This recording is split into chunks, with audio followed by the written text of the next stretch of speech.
الحمد لله نحمده ونستعينه ونستغفره ونؤمن به ونتوكل عليه ونعوذ بالله من شرور أنفسنا ومن سيئات أعمالنا من يهده الله فلا مضل له ومن يضلل فلا هادي له وأشهد أن لا إله إلا الله وحده لا شريك له وأشهد أن محمدًا عبده ورسوله أرسله بالحق بشيرًا ونذيرًا أما بعد أعوذ بالله من الشيطان الرجيم بسم الله الرحمن الرحيم وَأَقِيمُوا الصَّلَاةَ وَآتُوا الزَّكَاةَ وَارْكَعُوا مَعَ الرَّاكِعِينَ، اور نماز قائم کرو، زکوٰۃ دیتے رہو اور رکوع کرو رکوع کرنے والوں کے ساتھ۔ رب اشرح لي صدري ويسر لي أمري واحلل عقدة من لساني يفقهوا قولي سبحانك لا علم لنا إلا ما علمتنا إنك أنت العليم الحكيم۔ اللهم صل على محمد وعلى آل محمد كما صليت على إبراهيم وعلى آل إبراهيم إنك حميد مجيد۔ اللهم بارك على محمد وعلى آل محمد كما باركت على إبراهيم وعلى آل إبراهيم إنك حميد مجيد۔ معزز سامعین، آج کے درس قرآن کا موضوع ہے نماز با جماعت کی اہمیت۔ نماز کے بارے میں جیسا کہ ہم سب جانتے ہیں کہ ایک مسلمان کے دین و ایمان کی پہچان ہی نماز کو قرار دیا گیا ہے۔ نماز ایمان اور کفر کے درمیان حد فاصل ہے، اور نماز ہی وہ سب سے پہلا فریضہ ہے جو اللہ تعالیٰ نے مسلمانوں کو ادا کرنے کا حکم دیا ہے۔ تو جس طرح نماز انفرادی زندگی میں ایک مسلمان کی شناخت اور پہچان ہے، اسی طرح اجتماعی زندگی میں مسلمان معاشرے اور مسلمان سوسائٹی کی پہچان بھی دراصل نماز ہی ہے۔ مسلمان معاشرے میں جو مسجدیں بنائی جاتی ہیں اور ان سے روزانہ 5 وقت اللہ کی کبریائی کا اعلان ہوتا ہے، اللہ تعالیٰ کی الوہیت اور محمد رسول اللہ صلی اللہ علیہ وسلم کی رسالت کی گواہی دی جاتی ہے،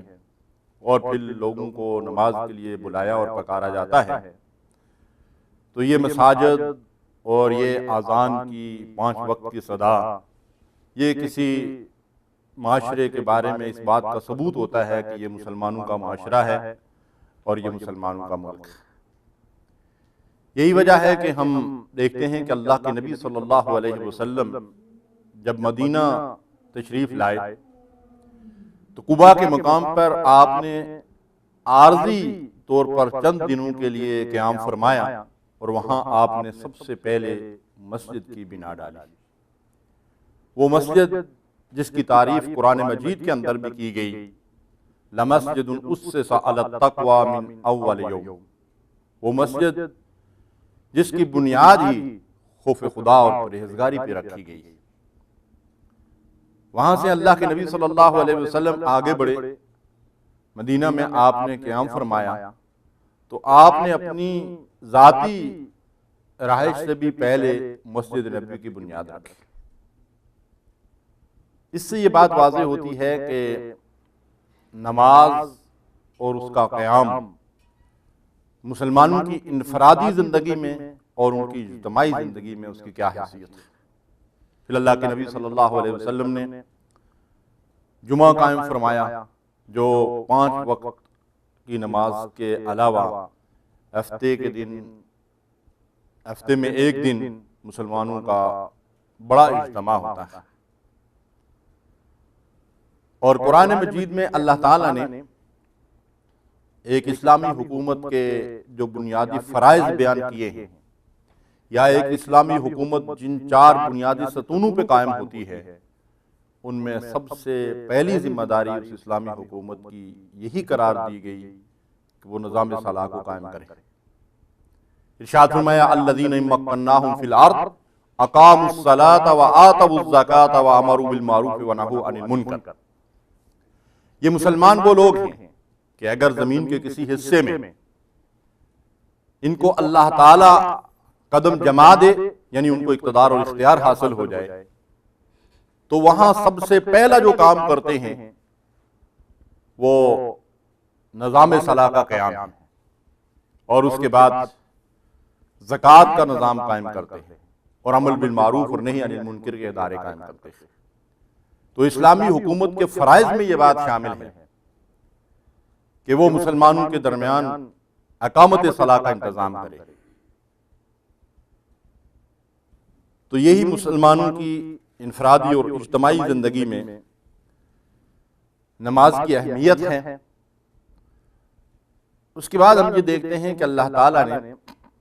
مسلمانوں کو ایک امت، ایک گروہ اور ایک جماعت بنایا ہے،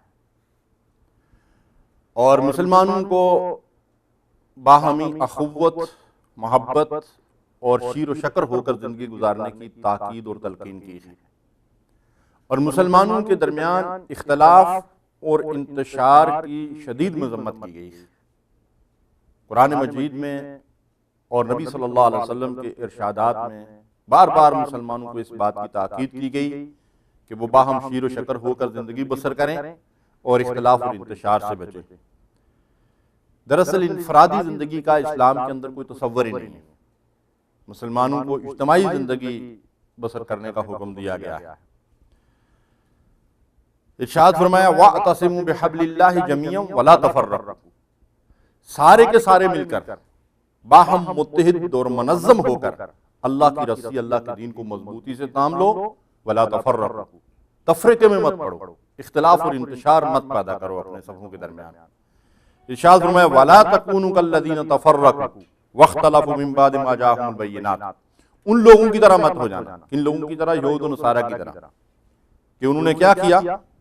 کالذین تفرقوا، انہوں نے تفرقہ برپا کیا، اختلاف اور انتشار کا شکار ہو گئے، حالانکہ اللہ کی طرف سے ان کے پاس روشن دلائل موجود تھے۔ تو فرقہ واریت سے اور گروہ بندیوں سے مسلمانوں کو منع کیا گیا، اور انہیں اجتماعی طور پر منظم ہو کر باہم اتفاق، اتحاد اور یکجہتی کے ساتھ زندگی بسر کرنے کا حکم دیا گیا۔ اسلامی عبادات جو اللہ تعالیٰ نے ہم پر فرض کی ہیں، ان میں بھی اس اجتماعیت کی روح موجود ہے۔ اللہ تعالیٰ نے کلمہ شہادت پڑھنے کے بعد، مسلمان ہونے کے بعد جو سب سے پہلا حکم ہمیں دیا، جو سب سے پہلا فرض ہم پر عائد کیا، وہ 5 وقت کی نماز ہے، اور 5 وقت کی نماز کو اللہ تعالیٰ نے مساجد کے اندر باجماعت ادا کرنے کا حکم دیا۔ اس کے بعد ہم دیکھتے ہیں کہ اللہ تعالیٰ نے ہم پر روزے فرض کیے۔ پوری دنیا کے مسلمان ایک ہی مہینے کے روزے رکھتے ہیں۔ ایسا بھی ہو سکتا تھا کہ اللہ تعالیٰ 30 روزے رکھنے کا حکم دیتا اور لوگ اپنی اپنی مرضی سے جو ہے وہ 30 روزے سال کے اندر پورے کر لیتے، لیکن اس کے جو اجتماعی فوائد ہیں ان سے مسلمان بالکل محروم رہ جاتے۔ تو اللہ تعالیٰ نے جو روزے ہم پر فرض کیے وہ بھی اجتماعی طور پر۔ اس کے بعد ہم حج کی عبادت کو دیکھتے ہیں کہ انتہائی اہم ترین فریضہ ہے، جو لوگ صاحب استطاعت ہوتے ہیں ان پر حج فرض ہوتا ہے۔ تو وہ ایک ہی مقام پہ تاریخ کے تعین کے ساتھ، وقت اور جگہ کے تعین کے ساتھ باہم سارے اکٹھے ہوتے ہیں اور اس اجتماعی عبادت کا فرض بجا لاتے ہیں۔ اگر زکوٰۃ کو بھی ہم دیکھیں تو اللہ تعالیٰ نے ہم پر جو زکوٰۃ فرض کی ہے، آج چونکہ دنیا کے اندر وہ اسلامی نظام خلافت راشدہ کی صورت میں اپنی حقیقی صورت میں کہیں موجود نہیں ہے، اس وجہ سے ہم زکوٰۃ کے اجتماعی نظام کو سمجھ ہی نہیں سکتے۔ لیکن حقیقت یہ ہے کہ رسول اللہ صلی اللہ علیہ وسلم کے دور میں، خلافت راشدہ کے دور میں، دیگر عبادات کی طرح زکوٰۃ کا بھی اجتماعی کفالت کا نظام موجود تھا۔ مسلمانوں سے زکوٰۃ اور عشر اور صدقات وصول کیے جاتے تھے، اور وہ بیت المال میں داخل ہوتے تھے، اور وہاں سے مسلمانوں کی اجتماعی ضروریات جو ہے وہ پوری کی جاتی تھی۔ تو یہ وضاحت کرنے کا مقصد یہ ہے کہ اللہ تعالیٰ نے مسلمانوں کے درمیان اتفاق، اتحاد اور یکجہتی کو مضبوط کرنے کے لیے، ان کی صفوں میں باہمی طور پر منظم ہو کر زندگی بسر کرنے کے لیے اللہ تعالیٰ نے جو عبادات ہم پر فرض کی ہیں وہ بھی ہمارے لیے ممید و معاون ثابت ہو رہی ہے۔ تو اس سے یہ بات واضح ہوتی ہے کہ اللہ تعالیٰ نے مسلمانوں کو اجتماعی زندگی بسر کرنے کا حکم دیا ہے۔ اس اجتماعیت میں اور ہمارے دین میں نماز باجماعت ادا کرنے کی اہمیت کیا ہے، اس موضوع پر انشاءاللہ آپ کے سامنے آج گفتگو کی جائے گی، جس میں سب سے پہلے نماز باجماعت کی اہمیت بیان کی جائے گی، اس کے بعد جماعت کو چھوڑنے کے جو نقصانات ہیں دنیاوی اور اخروی لحاظ سے ان کا ذکر ہوگا، اور پھر انشاءاللہ باجماعت نماز ادا کرنے کی جو فضیلت ہے، اس کے جو فوائد و ثمرات ہیں ان کا ذکر انشاءاللہ کیا جائے گا۔ قرآن مجید کی آیت مبارکہ جو میں نے آپ کے سامنے تلاوت کی ہے، اس میں اللہ تعالیٰ حکم دیتے ہیں کہ وَأَقِیمُوا الصَّلَاةَ وَآتُوا الزَّکَاةَ وَارْکَعُوا مَعَ الرَّاکِعِینَ، نماز قائم کرو، زکوٰۃ دیتے رہو اور رکوع کرو رکوع کرنے والوں کے ساتھ۔ پہلے اللہ تعالیٰ نے نماز قائم کرنے کا حکم دیا، اور ظاہر ہے نماز قائم تبھی ہوتی ہے کہ جب وہ باہم مل کر باجماعت ادا کی جائے۔ اس کے بعد پھر تکرار کے ساتھ دوسرا حکم یہ دیا گیا کہ رکوع کرو رکوع کرنے والوں کے ساتھ۔ اس کا مطلب یہ ہے کہ جب مسلمان باہم مل کر نماز ادا کر رہے ہیں تو ان کے ساتھ مل کر نماز ادا کرو۔ اس آیت مبارکہ کی بنیاد پہ اور جو دیگر احادیث اور آیات ہیں ان کی بنیاد پہ امام احمد بن حنبل رحمۃ اللہ علیہ کے نزدیک جس طرح نماز فرض ہے، اسی طرح جماعت سے نماز ادا کرنا بھی فرض ہے، اور بہت سارے دیگر فقہاء اور محدثین کا موقف بھی یہی ہے کہ جس طرح نماز فرض ہے اسی طرح جماعت سے نماز ادا کرنا بھی فرض ہے، الا یہ کہ کسی کے پاس شرعی عذر ہو، انشاءاللہ اس کی وضاحت آگے آئے گی۔ البتہ خواتین پر جماعت سے نماز ادا کرنا لازم قرار نہیں دیا گیا،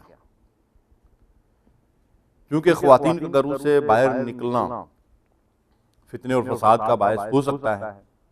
لیکن خواتین کو مساجد میں جانے سے روکا اور منع نہیں کیا گیا۔ مثلا نبی صلی اللہ علیہ وسلم کے دور میں، خلافت راشدہ کے دور میں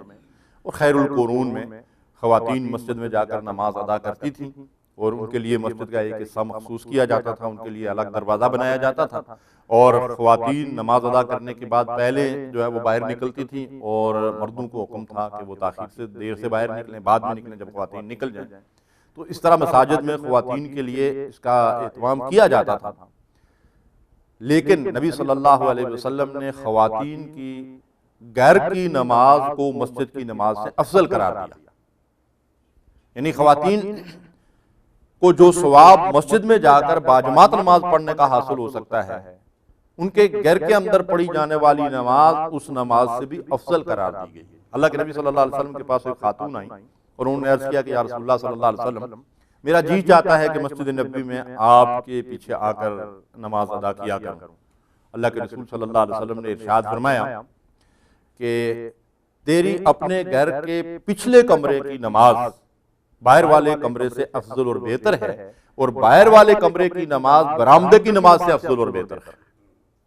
اور پھر ارشاد فرمایا کہ تمہاری اپنے گھر کی نماز تمہارے محلے کی مسجد سے افضل اور بہتر ہے،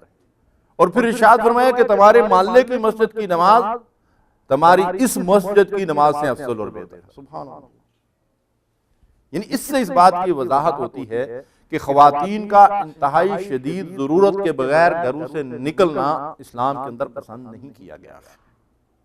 اس لیے ان کے وہ ایک اہم ترین فرض کو ادا کرنے کے لیے جو ہے وہ گھروں کے اندر اجازت دی گئی ہے کہ وہ گھروں کے اندر نماز ادا کریں، اور ان کی وہ نماز باجماعت نماز سے افضل جو ہے وہ قرار دی گئی ہے، یعنی ان کو اس اجر میں سے محروم نہیں کیا گیا۔ اسی طرح جمعہ کا مسئلہ بھی ہے۔ تو بہرحال یہ ہے کہ مردوں کے لیے یہ لازمی اور ضروری ہے کہ اگر ان کے پاس کوئی شرعی عذر نہ ہو تو وہ مسجد میں پہنچ کر باجماعت نماز ادا کریں۔ اب شرعی عذر کیا ہے؟ شرعی عذر یہ ہے کہ کوئی آدمی اس قدر بیمار ہو کہ وہ مسجد تک نہ جا سکتا ہو تو وہ گھر کے اندر نماز پڑھ سکتا ہے۔ دوسری چیز یہ ہے کہ اگر اسے مسجد تک پہنچنے میں اپنی جان کا خوف ہو کسی دشمن کی وجہ سے، کسی خطرے کی وجہ سے، تو وہ گھر کے اندر نماز ادا کر سکتا ہے۔ اور تیسری چیز یہ ہے کہ اگر موسم شدید خراب ہو اور انتہائی برف باری ہو رہی ہو، اس کی وجہ سے وہ مسجد تک نہ جا سکتا ہو، تو وہ گھر کے اندر نماز ادا کر سکتا ہے۔ اس کے علاوہ اسے گھر کے اندر نماز ادا کرنے کی اجازت نہیں ہے۔ تو اس وضاحت سے یہ بات ہماری سمجھ میں آئی کہ ہم باجماعت مسجد میں نماز ادا کریں اور بغیر کسی شرعی عذر کے جماعت کو ترک نہ کریں۔ ابو داؤد کی روایت ہے، اللہ کے نبی صلی اللہ علیہ وسلم نے فرمایا، جس بستی یا گاؤں میں 3 آدمی بھی ہوں اور وہ نماز قائم نہ کرتے ہوں یعنی باہم مل کر باجماعت نماز ادا نہ کرتے ہوں، ان پر شیطان غالب آ جاتا ہے۔ اس لیے تم جماعت کی پابندی اپنے اوپر لازم رکھو، کیونکہ بھیڑیا ان بھیڑوں کو کھاتا ہے جو اپنے ریوڑ سے دور رہ گئی ہوں۔ نماز کی تاکید کی گئی اور فرمایا کہ 3 آدمی بھی اگر کسی بستی میں ہوں تو وہ باہم مل کر نماز ادا کریں، الگ الگ نماز ادا نہ کریں۔ مسلم کی روایت ہے، عبداللہ ابن ام مکتوم رضی اللہ تعالیٰ عنہ ایک نابینا صحابی ہیں اور مدینے میں وہ مؤذن بھی تھے، اذان بھی دیا کرتے تھے۔ اللہ کے رسول صلی اللہ علیہ وسلم کی خدمت میں حاضر ہوئے کہ فجر کے وقت میں مسجد میں پہنچنے میں بڑی دقت محسوس کرتا ہوں، کیونکہ نابینا تھے اور وہ دور ایسا تھا کہ ظاہر ہے کہ روشنی کا بھی کوئی انتظام نہیں تھا۔ تو رسول اللہ صلی اللہ علیہ وسلم سے عرض کرتے ہیں کہ میں گھر میں نماز ادا کر لیا کروں۔ تو اللہ کے نبی صلی اللہ علیہ وسلم نے ان سے پوچھا کہ تم اذان کی آواز سنتے ہو؟ تو انہوں نے عرض کیا کہ یا رسول اللہ صلی اللہ علیہ وسلم، ہاں اذان کی آواز تو سنتا ہوں۔ تو حضور نے ارشاد فرمایا کہ پھر تمہیں مسجد میں ہی آنا ہوگا۔ ذرا غور کیجئے اس بات پہ، ایک نابینا شخص ہے، اس کو مسجد پہنچنے میں دقت ہوتی ہے، اور دوسری طرف اللہ کے رسول صلی اللہ علیہ وسلم جو امت کے لیے انتہائی رفیق اور شفیق ہے، انہیں اپنے ایک ساتھی کا پورا احساس ہے کہ اس کی مشکلات کیا ہے، لیکن انہیں حکم دیا گیا کہ نماز ادا کرنے کے لیے مسجد میں ہی آنا ہوگا۔ اب ہماری آنکھوں کے اندر الحمدللہ بینائی موجود ہے، اور ہمارے گھروں کے دائیں بائیں 2-2 3-3 مساجد 2-4 منٹ کے فاصلے کے اوپر موجود ہوتی ہیں، اور پھر گھر سے باہر نکلتے ہیں تو سیدھا صاف راستہ اور بعض اوقات سڑک بھی میسر ہوتی ہے، لیکن اس کے باوجود ہمارا حال یہ ہے کہ ہم فجر کے لیے مسجد میں نہیں پہنچتے۔ ہمیں اپنا جائزہ لینا چاہیے کہ اللہ کے رسول صلی اللہ علیہ وسلم کے اس ارشاد کی روشنی میں ہم کہاں کھڑے ہیں۔ ارشاد باری تعالیٰ ان الصلاۃ کانت علی المؤمنین کتابا موقوتا، وقت کے تعین کے ساتھ مسلمانوں پر نماز فرض کر دی گئی ہے۔ یعنی ایسا بھی ہو سکتا تھا کہ مسلمانوں کو حکم دے دیا جاتا کہ 5 نمازیں 24 گھنٹے کے اندر ادا کر لیا کرو، لیکن نہیں، ارشاد فرمایا کہ وقت کے تعین کے ساتھ، تاکہ ایک ہی وقت میں مسلمانوں کو اجتماعی طور پر پکارا جائے، بلایا جائے، اور وہ سب اکٹھے ہو کر باہم مل کر نماز ادا کریں۔ نماز باجماعت کی اہمیت کا اندازہ آپ اس سے لگا سکتے ہیں کہ حالت جنگ میں، اور اس دور کی جنگ جو رسول اللہ صلی اللہ علیہ وسلم کے دور میں ہوا کرتی تھی، دشمن آمنے سامنے صفارہ ہوتے تھے اور تیروں اور تلواروں اور نیزوں سے جو ہے وہ لڑائی ہوتی تھی۔ ان حالات میں اللہ تعالیٰ نے مسلمانوں کو باجماعت نماز ادا کرنے کا حکم دیا۔ قرآن مجید کے اندر اللہ تعالیٰ نے ارشاد فرمایا کہ جب آپ خود مسلمانوں کے درمیان موجود ہوں، رسول اللہ صلی اللہ علیہ وسلم کو فرمایا مخاطب کر کے کہ جب آپ خود مسلمانوں کے درمیان موجود ہوں اور باجماعت نماز ادا کر رہے ہیں، حالت جنگ میں، کہ جب مسلمان اور کافر آمنے سامنے صفیں بنائے ایک دوسرے کے ساتھ مقابلہ کر رہے ہیں، تو فرمایا اگر نماز کا وقت ہو جائے اور آپ مسلمانوں کی امامت کروا رہے ہوں تو ان میں سے ایک گروہ آپ کے ساتھ نماز ادا کرے، یعنی آدھے لوگ آپ کے پیچھے آ کر باجماعت نماز ادا کریں، اور باقی آدھے لوگ جو ہیں وہ دشمن کے مقابلے کے لیے ہتھیار لے کر جو ہے وہ تیار رہیں۔ اور ارشاد فرمایا کہ جو لوگ آ کر آپ کے پیچھے نماز کے لیے کھڑے ہوں، یہ ہتھیار لگائے رکھیں، عین ممکن ہے کہ حالت نماز میں دشمن ان پر حملہ آور ہو جائے۔ ذرا اس بات پہ غور کیجئے کہ خطرے کی اس کیفیت میں بھی اللہ نے حکم دیا کہ مسلمان باہم با جماعت نماز ادا کریں، اور پھر ارشاد فرمایا کہ جب وہ ایک رکعت نماز پڑھ لیں تو وہ پیچھے ہٹ جائیں، تو دوسرا گروہ جس نے ابھی نماز ادا نہیں کی وہ آپ کے ساتھ آ کر شامل ہو جائے اور نماز ادا کرے، اور جب تمہیں اطمینان اور سکون نصیب ہو، جب حالت جنگ سے نکل جاؤ تو پھر نماز اسی طرح قائم کرو جس طرح تمہیں نماز قائم کرنے کا حکم دیا گیا ہے۔ اس کو حالت خوف کی نماز کہا جاتا ہے۔ ذرا اس بات پہ غور کیجئے کہ جب ایسی کیفیت میں بھی باجماعت نماز ادا کرنے کا حکم دیا گیا، تو میں سمجھتا ہوں کہ یہی ایک بات ہمارے لیے اس چیز کو سمجھنے کے لیے کافی ہونی چاہیے کہ اللہ اور رسول کے نزدیک یا اس دین کے اندر نماز باجماعت کی اہمیت کیا ہے۔ ابو داؤد اور حاکم کی روایت ہے، نبی صلی اللہ علیہ وسلم نے ارشاد فرمایا من سمع النداء فلم یأت فلا صلاۃ لہ الا من عذر، جس شخص نے مؤذن کی آواز کو سنا لیکن پھر بھی وہ نماز ادا کرنے کے لیے نہ آیا، اس کی نماز نہیں ہے الا یہ کہ اس کے پاس شرعی عذر ہو۔ شرعی عذر کی میں وضاحت کر چکا ہوں، بیمار ہو، مسجد تک نہ جا سکتا ہو، دشمن کا خوف ہو، یا بارش شدید ہو رہی ہو، موسم کی خرابی کی وجہ سے مسجد تک نہ پہنچ سکتا ہو۔ اگر ان میں سے کوئی عذر نہیں ہے اور وہ نماز گھر کے اندر پڑھتا ہے تو اللہ کے نبی صلی اللہ علیہ وسلم نے فرمایا فلا صلاۃ لہ، اس کی نماز اللہ کے ہاں قابل قبول نہیں ہے۔ بہت سارے لوگ ہیں جنہوں نے گھر کے اندر مصلے بچھائے ہوئے ہوتے ہیں اور دو دو چار چار مساجد ان کے دائیں بائیں آگے پیچھے 4-5 منٹ کے فاصلے پہ ہوتی ہیں، اور اگر تھوڑی بہت دور بھی ہوں تو وہ گاڑیاں جن کو لوگ دور دور جانے کے لیے استعمال کرتے ہیں ان کو مسجد جانے کے لیے بھی تو استعمال کیا جا سکتا ہے۔ اس لیے کوئی ایسا عذر نہیں ہے سوائے شرعی عذر کے، جس کے بارے میں عرض کر چکا ہوں کہ آدمی انفرادی طور پر نماز ادا کرے۔ بخاری اور مسلم کی روایت ہے،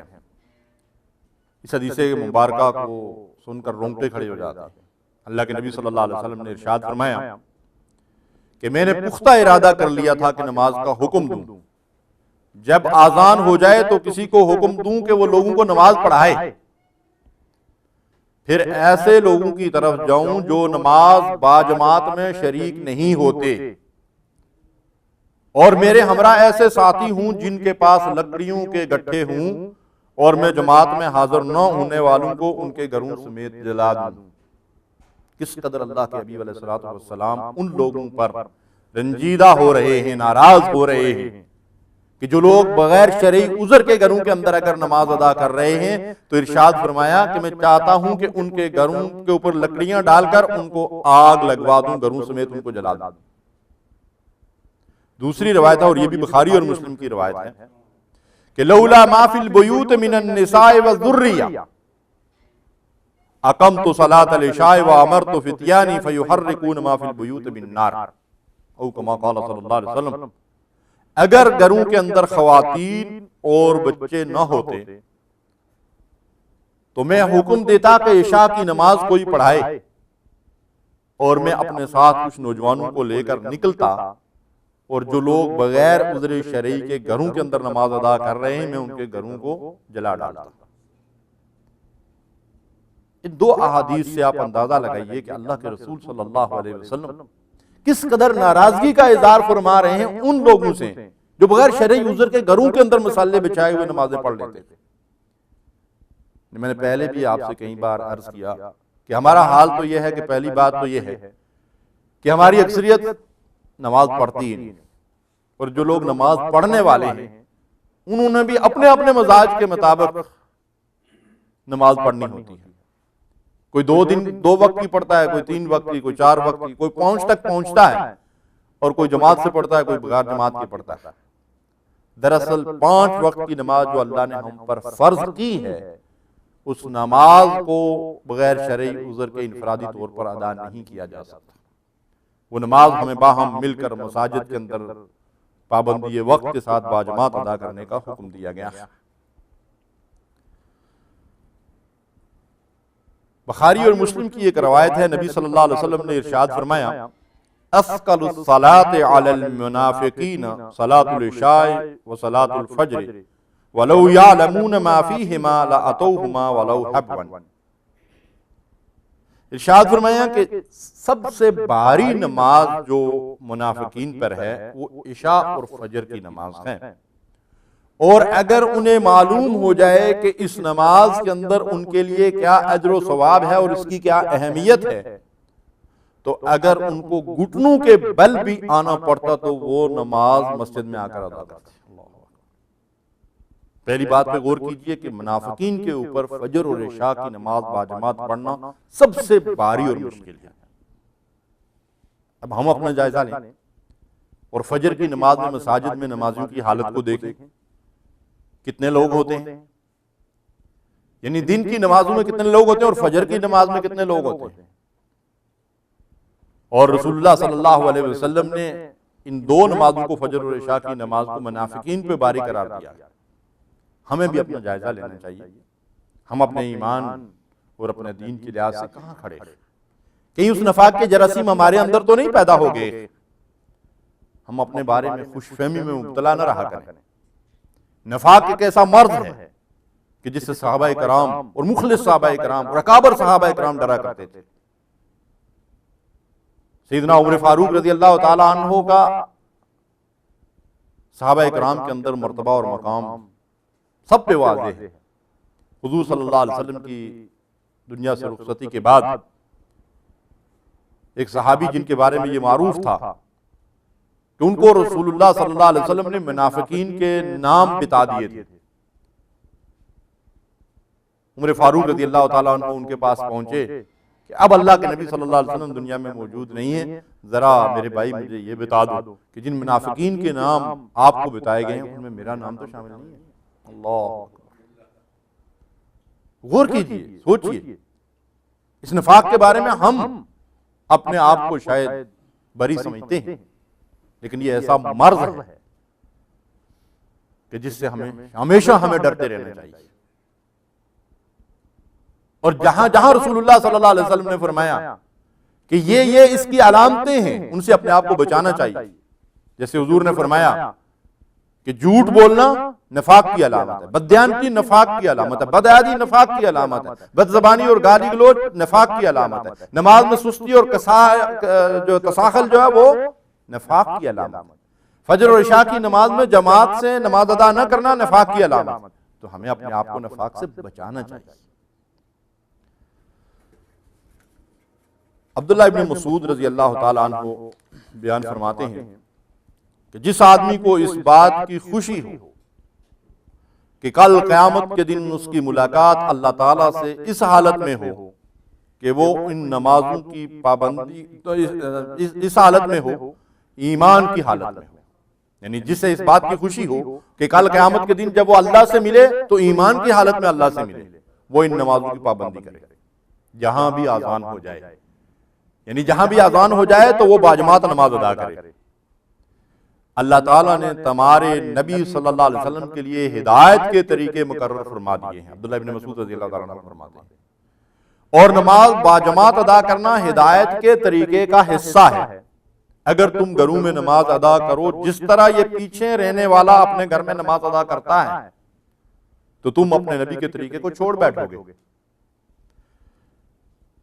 اور مسلم کی روایت میں آگے اس کے مزید الفاظ ہیں، آپ فرماتے ہیں کہ میں نے اپنے ساتھیوں کو دیکھا کہ نماز باجماعت سے کوئی شخص پیچھے نہیں رہتا تھا، البتہ وہ جو معروف اور مشہور منافق ہو وہ باجماعت نماز سے پیچھے رہتا تھا۔ حتیٰ کہ فرماتے ہیں بیمار یا بوڑھا آدمی، اس کا حال یہ ہوتا تھا کہ دو آدمی اسے گھسیٹ کر مسجد میں لاتے تھے اور صف میں کھڑا کر دیا جاتا تھا۔ یعنی جو اس دور میں ظاہر ہے کہ ویل چیئر وغیرہ یہ انتظامات نہیں تھے، تو کوئی آدمی اگر معذور ہوتا تو اس کی کیفیت اگر یہ ہوتی کہ دو آدمی اس کو دونوں طرف کندھا دے کر جو ہے وہ مسجد میں لا رہے ہیں اور اس کے پاؤں کے اندر اتنی بھی طاقت نہیں ہے کہ وہ پاؤں اٹھا کر آگ دوسری جگہ رکھ سکے، تو اسے بھی لا کر جماعت میں کھڑا کر دیا جاتا تھا اور باجماعت نماز ادا کرتا تھا۔ اور یہی کیفیت محمد رسول اللہ صلی اللہ علیہ وسلم کی ہمیں نظر آتی ہے جن کی زندگی کو ہمارے لیے لقد کان لکم فی رسول اللہ اسوۃ حسنہ، اسوہ حسنہ قرار دیا گیا ہے۔ اللہ کے حبیب علیہ الصلوۃ والسلام زندگی کے آخری ایام میں جب شدید علیل ہو گئے تھے، دو صحابہ کرام نے آپ کو سہارا دیا ہوا ہے اور آپ مسجد کی طرف جا رہے ہیں۔ ام المومنین حضرت عائشہ صدیقہ رضی اللہ تعالیٰ عنہا فرماتی ہیں کہ اللہ کے حبیب علیہ الصلوۃ والسلام کی دونوں ٹانگوں میں اتنی طاقت نہیں تھی کہ دو آدمیوں کے سہارے کے باوجود بھی آپ پاؤں اٹھا کر دوسری جگہ رکھتے، پاؤں ان کے جو ہے وہ گھسٹتے ہوئے چل رہے تھے اور دو آدمیوں کے سہارے آپ مسجد میں باجماعت نماز ادا کرنے کے لیے جا رہے تھے۔ اللہ اکبر۔ اللہ کے نبی صلی اللہ علیہ وسلم سے محبت کے ہم دعوے تو کرتے ہیں، لیکن اسوہ رسول کی پیروی کتنی کرتے ہیں؟ ہم میرے سے ہر ایک کو اپنا جائزہ لینا چاہیے۔ ہمارے نزدیک نمازوں کی اور باجماعت نماز کی کیا اہمیت ہے، اور اللہ کے رسول صلی اللہ علیہ وسلم اور آپ کے صحابہ کے نزدیک نماز باجماعت کی کیا اہمیت ہے۔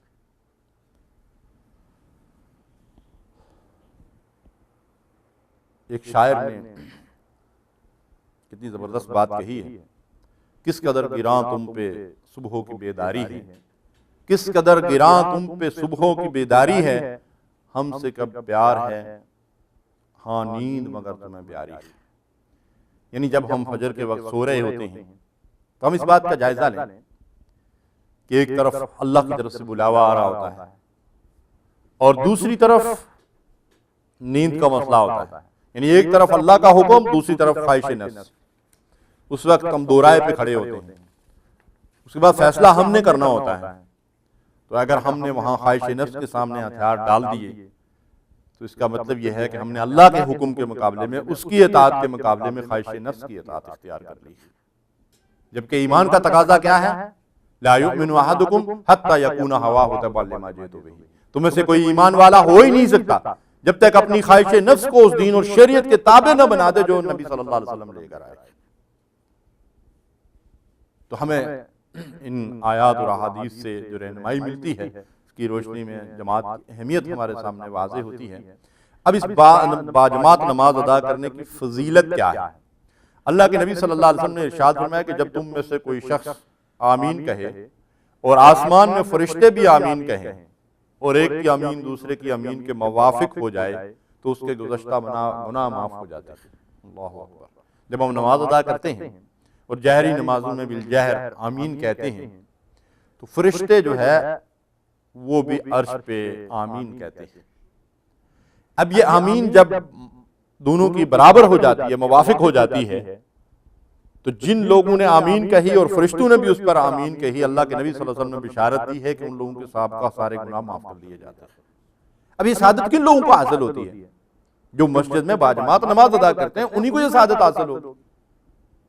اور بالخصوص جہری نمازوں میں جس میں جمعہ کی نماز اور فجر کی نماز اور مغرب اور عشاء کی نمازیں آتی ہیں۔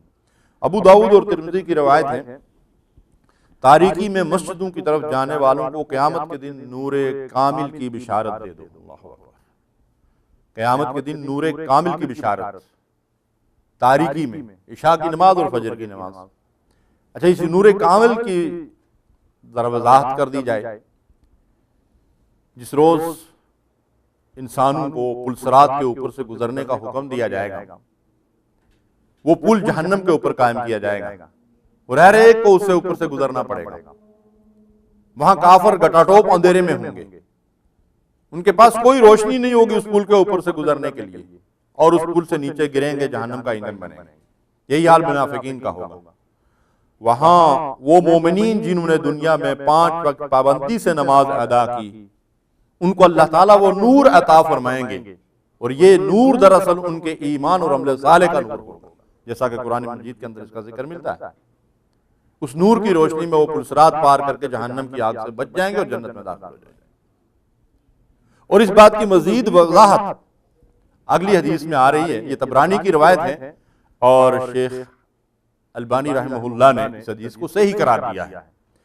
فرمایا رسول اللہ صلی اللہ علیہ وسلم نے، مسجد ہر متقی اور پرہیزگار کا گھر ہے۔ مسجد ہر متقی اور پرہیزگار کا گھر ہے کہ اس کو گھر سے زیادہ تو مسجد میں دل لگتا ہے، اور اس شخص کے لیے جس کا گھر مسجد ہو، اللہ تعالیٰ نے راحت، رحمت اور پرسرات پار کر کے اللہ کی رضامندی یعنی جنت میں پہنچنے کی ضمانت دی ہے۔ اللہ اکبر۔ جو شخص مسجد کو اپنا گھر بنا لے اور یہ متقی اور پرہیزگار کا گھر ہے، اس کو اللہ تعالیٰ نے سب سے پہلی بشارت جو اللہ تعالیٰ کی طرف سے دی گئی کہ اللہ تعالیٰ اس کو راحت، امن، سکون، اطمینان اس کو نصیب ہوگا، اور پھر اللہ تعالیٰ کی رحمت کا وہ مستحق قرار پائے گا، اور پرصلات پار کر کے اللہ کی رضامندی اور اس کی جنت تک پہنچنے کی اللہ نے ضمانت دی۔ کتنی ضمانتیں اللہ دیتا ہے، اللہ کا رسول دیتا ہے، لیکن ہم اس طرف آگے بڑھنے کے لیے تیار نہیں ہوتے۔ اللہ کے نبی صلی اللہ علیہ وسلم نے ارشاد فرمایا، کیا میں تمہیں اس چیز کے بارے میں نہ بتاؤں جس کے ذریعے سے اللہ تعالیٰ خطاؤں کو معاف کر ڈالتا ہے، درجات کو بلند کرتا ہے؟ صحابہ نے عرض کیا، اللہ کے رسول صلی اللہ علیہ وسلم کیوں نہیں، ضرور بتائیے۔ آپ نے فرمایا، کراہت اور ناپسندیدگی کے وقت، یعنی کبھی آدمی بیمار ہو یا سردی ہو یا سفر کی حالت میں ہو یا کوئی عذر ہو، تو ناپسندیدگی کی حالت میں بھی کامل اور مکمل اور صحیح وضو کرے،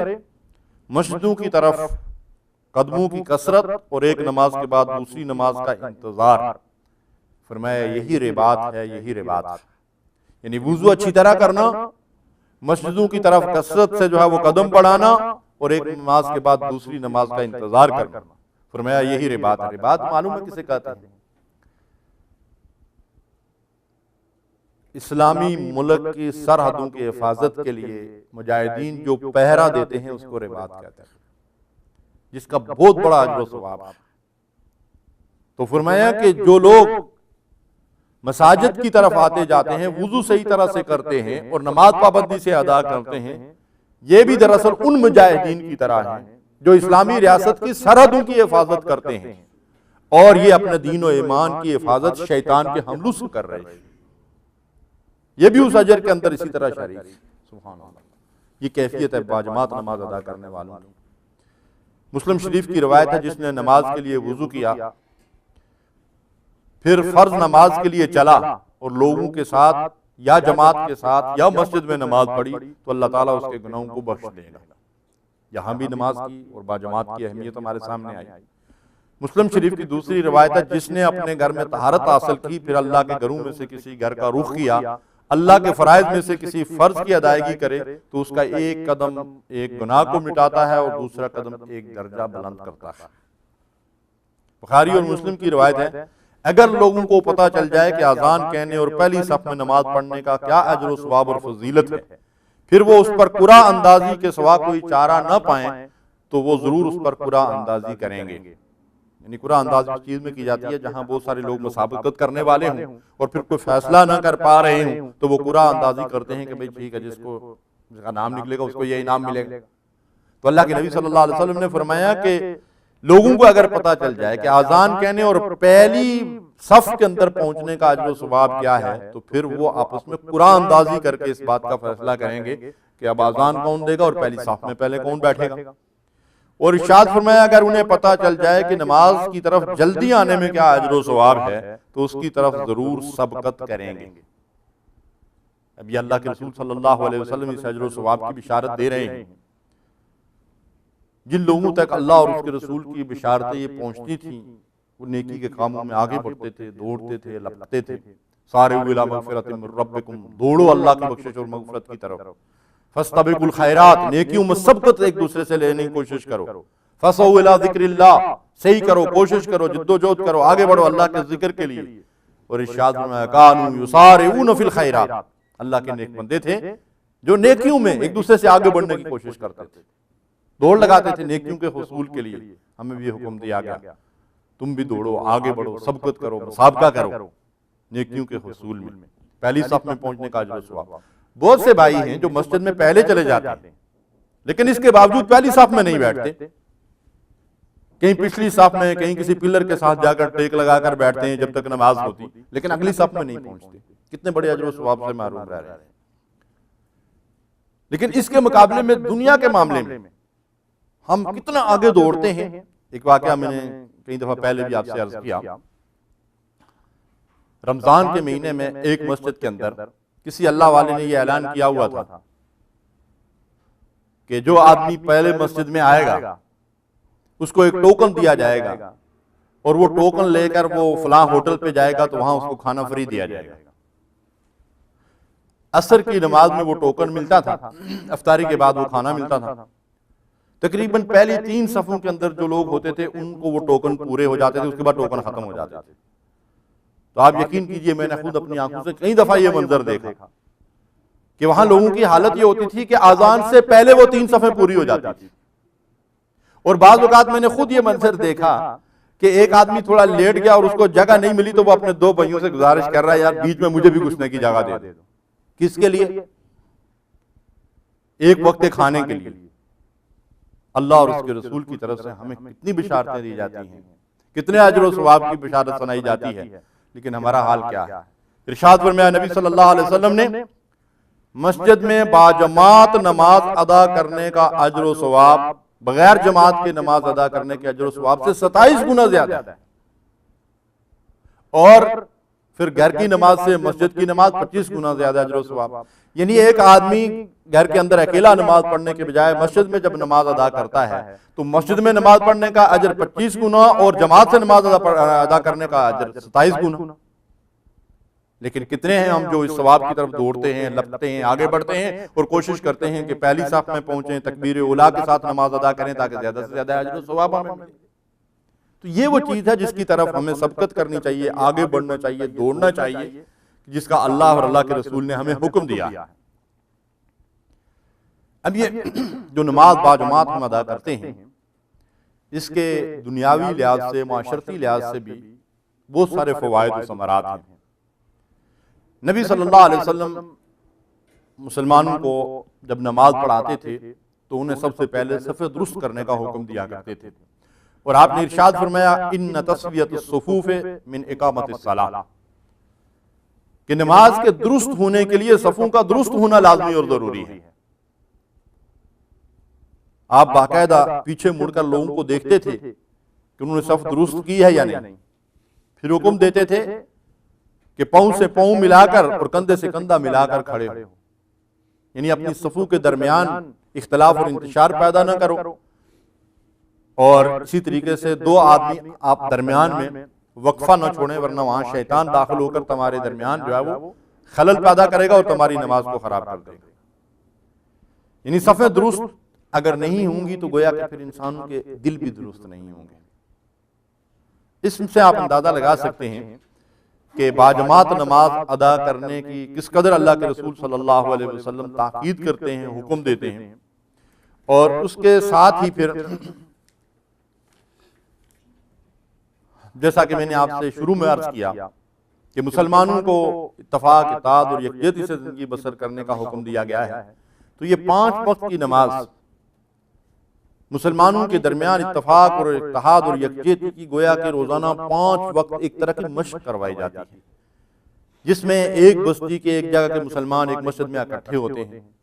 اور ان کا 5 وقت اجتماع ہوتا ہے، وہ ایک دوسرے کے حالات سے باخبر ہوتے ہیں، اجتماعی طور پر مل کر نماز ادا کرتے ہیں، ایک دوسرے سے ہمدردی اور خیرخواہی کا اظہار کرتے ہیں، ایک دوسرے سے ملاقات ہوتی ہے تو کسی کو مصیبت و پریشانی ہو تو اس سے آگاہ ہو جاتی ہے، اس کی مدد کی جا سکتی ہے۔ پھر اجتماعی طور پر نماز ادا کرنے کے کس قدر جو ہے وہ فوائد ہیں، تو گویا کہ یہ 5 وقت کی نماز ہمیں اسلامی اخوت کی لڑی میں پرو کر ایک ایسا ہار بنا دیتی ہے جس کے اندر اگر آپ دیکھیں تو کالے گورے، امیر غریب، مزدور کسان، حکمران ماتحت رعایا، صحت یاب تندرست بیمار، سارے کے سارے اکٹھے ہو کر باہم مل کر نماز ادا کرتے تھے۔ اور کتنے واقعات ایسے پڑھنے اور سننے میں آئے ہیں کہ بہت سارے غیر مسلم مسلمانوں کی اس اجتماعی عبادت کو دیکھ کر اسلام کے اندر داخل ہوئے، اس لیے کہ دوسرے مذاہب میں خاص کر ہندوؤں میں تو بہت بڑی اونچ نیچ پائی جاتی ہے، وہ تو اس کا تصور بھی نہیں کر سکتے کہ ہر طرح کے مسلمان باہم مل کر عبادت بھی کریں، باہم مل کر ایک دوسرے کے ساتھ کھانا بھی کھائیں اور ایک دوسرے کے ساتھ شادی بیاہ بھی کریں، اور یہ ساری نعمتیں تو اسلام کے ذریعے سے الحمدللہ ہمیں ملی، اور اسلام ہر طرح کی اونچ نیچ اور ہر طرح کے امتیازات کا صفایا کر دیتا ہے ان عبادات کے ذریعے سے۔ کسی شاعر نے کتنی خوبصورت بات کہی ہے، آ گیا عین لڑائی میں اگر وقت نماز، قبلہ روح ہو کے زمین بوس ہوئی قوم حجاز، ایک ہی صف میں کھڑے ہو گئے محمود و ایاز، نہ کوئی بندہ رہا نہ کوئی بندہ نواز۔ بندہ و صاحب و محتاج و غنی ایک ہوئے، تیری سرکار میں پہنچے تو سبھی ایک ہوئے۔ ہر طرح کے امتیازات کو ختم کر دیتی ہے یہ نماز۔ لیکن افسوس کہ آج ہمارا حال یہ نہیں، آج ہمارا حال اس سے مختلف ہے۔ ہم مسجد میں تو باجماعت نماز ادا کر دیتے ہیں، وہ بھی کتنے ہیں ادا کرنے والے، تو میں نے پہلے عرض کر دیا، لیکن حقیقت یہ ہے کہ جو ہم مسجد میں باجماعت نماز ادا کرتے ہیں، ایک دوسرے کے ساتھ کندھے سے کندھا ملاتے ہیں، ہمارے دل آپس میں نہیں ملے ہوتے، ہماری صفوں میں اختلاف انتشار جو ہے وہ پھر بھی قائم رہتا ہے۔ مسجد سے باہر آتے ہیں تو ہماری وہ شناخت اور ہماری وہ پہچان جو اللہ نے ہمیں دیا، وَسَمَّاكُمُ الْمُسْلِمِينَ، اس رب نے ہمیں اسلام کی شناخت عطا کی ہے، اس رب نے ہمارا نام مسلمان رکھا ہے، لیکن ہم وہاں سے باہر نکلتے ہیں، کوئی پنجابی ہے، کوئی پٹھان ہے، کوئی سندھی ہے، کوئی بلوچی ہے، کوئی سنی ہے، کوئی بریلوی ہے، کوئی دیوبندی ہے، کوئی کچھ اور کوئی کچھ ہے۔ ان شناختوں کے اوپر میں نہیں کہتا کہ یہ کوئی مذموم چیزیں ہیں، یہ نہیں ہونی چاہیے۔ وَجَعَلْنَاكُمْ شُعُوبًا وَقَبَائِلَ لِتَعَارَفُوا، اللہ تعالیٰ نے قومیں، قبیلے، خاندان بنائے ہیں، یہ حقیقت ہے، اس سے انکار نہیں کیا جا سکتا، لیکن یہ تو تعارف کا ذریعہ ہے، تفاخر کا ذریعہ نہیں ہے۔ اعلیٰ و ادنا کی بنیاد یہ نہیں ہے۔ اعلیٰ و ادنا کی بنیاد کیا ہے؟ اِنَّ أَكْرَمَكُمْ عِندَ اللَّهِ أَتْقَاكُمْ، تمہارے درمیان جو متقی ہے، پرہیزگار ہے، خوف خدا والا ہے، اللہ سے ڈرنے والا ہے، وہ اونچے مرتبے والا ہے۔ اللہ تعالیٰ نے کسی خاندان کو کوئی بڑائی عطا نہیں کی۔ نبی صلی اللہ علیہ وسلم نے فرمایا کہ جس کا عمل اس کو پیچھے چھوڑ دے، اس کا نسب اس کو آگے نہیں بڑھا سکتا۔ مسلمان کے لیے ان چیزوں کی اہمیت نہیں ہے۔ ہمیں جس چیز پر فخر ہونا چاہیے وہ ہمارا دین ہے، ہمارا اسلام، اور ہماری شناخت ہے مسلمان، اس پہ ہمیں فخر کرنا چاہیے۔ نماز کے جو اجتماعی طور پر باجماعت ادا کرنے کے فوائد ہمارے سامنے آئے ہیں، ان کا ایک مختصر خلاصہ عرض کر کے اپنی بات ختم کرتا ہوں۔ یہ نماز مسلمانوں کو مساوات کا درس دیتی ہے، مسلمانوں میں واحد محبت، ہمدردی اور یکجہتی پیدا کرنے کا ذریعہ بنتی ہے۔ نماز مسلمانوں میں فرض شناسی، وقت کی پابندی اور ایفائے عہد جیسی صفات کی آبیاری کرتی ہے، اور یہ نماز مشکلات پر قابو پانے اور اللہ سے تعلق کو مضبوط کرنے کا ذریعہ ہے۔ نماز آرام طلبی اور سستی اور قائلی سے نجات دلاتی ہے، اور نماز سے روح کو تقویت، جسم کو راحت اور آنکھوں کو ٹھنڈک اور دلوں کو اطمینان اور سکون ملتا ہے۔ نبی صلی اللہ علیہ وسلم نے فرمایا جُعِلَتْ قُرَّةُ عَيْنِي فِي الصَّلَاةِ، اللہ نے میری آنکھوں کی ٹھنڈک نماز میں رکھی۔ اور الا بذکر اللہ تطمئن القلوب، آگاہ رہو کہ دلوں کو سکون اور اطمینان بخشنے والی چیز اللہ کی یاد ہے، اور اللہ کی یاد کا بہترین ذریعہ 5 وقت کی نماز۔ نماز مسلمانوں کی شناخت اور مسلم معاشرے کی پہچان ہے، اور نماز مومنین کو گناہوں سے پاک کر کے اللہ کی رضا اور اس کی جنت کا مستحق بنا دیتی ہے۔ اللہ رب العالمین سے دعا ہے کہ وہ ہمیں 5 وقت پابندی سے باجماعت نماز ادا کرنے کی توفیق عطا فرمائے۔ وآخر دعوانا ان الحمد للہ رب العالمین، وصلی اللہ علی نبینا محمد وعلی آلہ وصحبہ اجمعین۔